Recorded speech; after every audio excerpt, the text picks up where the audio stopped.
Hey everyone, welcome back to the channel. Today, I want to talk to you about a simple concept that can help you make money in the stock market.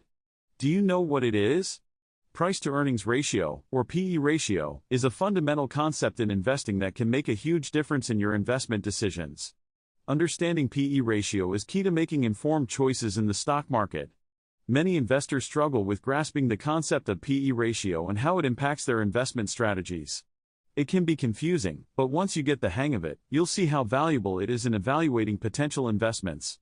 So, what exactly is PE ratio? It's a metric that shows the relationship between a company's stock price and its earnings per share. By calculating the PE ratio, you can gauge whether a stock is overvalued, undervalued, or fairly priced. When analyzing stocks, a low PE ratio may indicate that a stock is undervalued, while a high PE ratio could suggest that it's overvalued. Understanding these dynamics is crucial in predicting how a stock might perform in the future. The significance of a low or high PE ratio cannot be understated.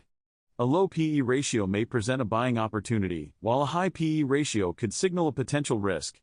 It's essential to consider PE ratio alongside other factors when making investment decisions. In conclusion,